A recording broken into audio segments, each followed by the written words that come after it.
Добро пожаловать в сказочную сказку. Здесь начинаются волшебные истории. Садитесь поудобнее, мы отправляемся в путь.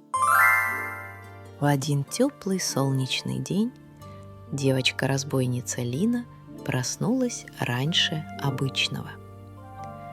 Сквозь окно ее избушки на краю леса заглядывал любопытный лучик, щекотал нос и звал в путь.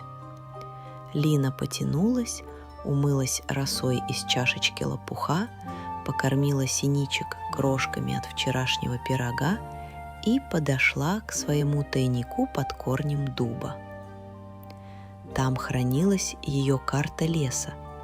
Синим были отмечены тропинки, зеленым — поляны, а красным — места, где случались удивительные вещи.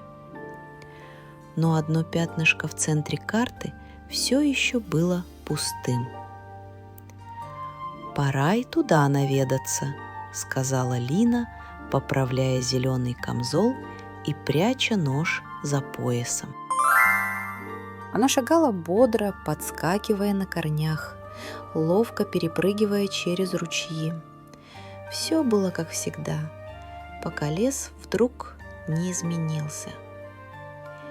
Деревья стали выше, кора на них блестела, как лак, а листья перешептывались на непонятном языке. Лина остановилась, когда перед ней прошел фиолетовый жук с золотыми крылышками.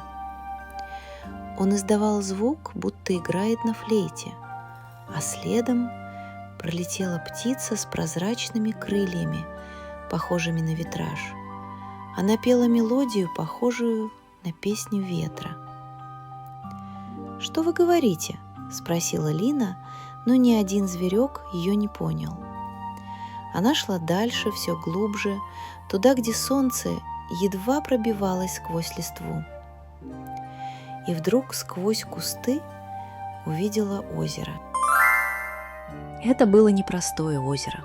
Вода в нем была прозрачной, как стекло, и сияла всеми оттенками зеленого и синего. На поверхности плавали цветы с длинными лепестками, похожими на зонтики, а под водой двигались рыбы с узорами, как у звездного неба. Лина легла на живот и уставилась вниз. В самом центре, на дне, что-то светилось. Она сняла сапоги, закатала рукава и, не раздумывая, нырнула. Вода была прохладной, но ласковой. Она плыла, пока не достигла переливающейся раковины, такой красивой, что дух захватывала. Когда Лина коснулась ее, услышала звуки.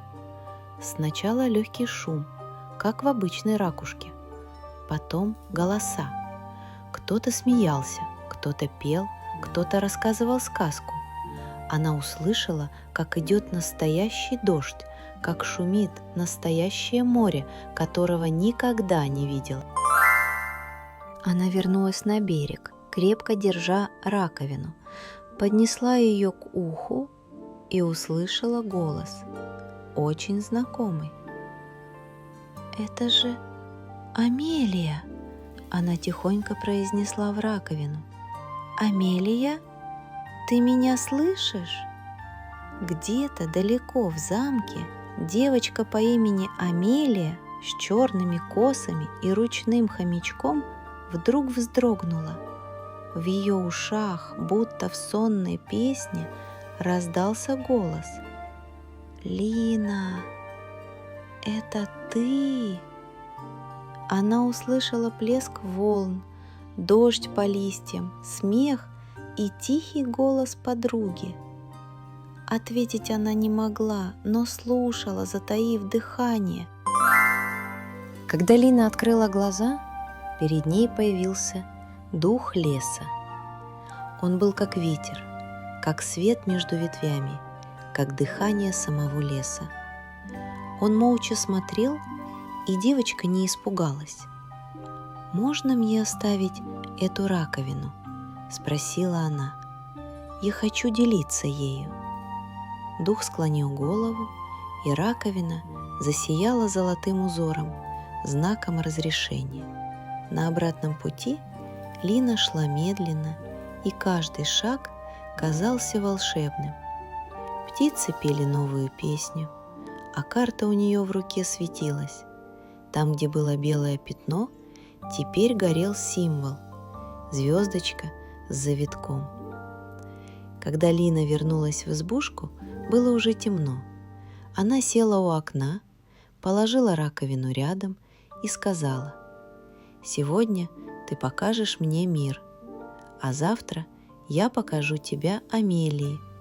А где-то в далеком замке Амелия снова услышала шум моря и улыбнулась. С тех пор озеро Рассвета появилось на карте Лины.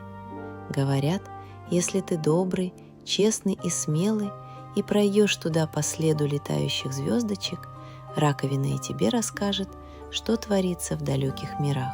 А может быть, ты даже услышишь Лину и ответишь ей. Спасибо, что были с нами. Это был подкаст «Сказочная сказка». Новые волшебные истории выходят несколько раз в неделю. Слушайте вместе с детьми перед сном или в дороге. Подписывайтесь, чтобы не пропустить новые приключения, и не забудьте рассказать друзьям. До встречи в следующей сказке.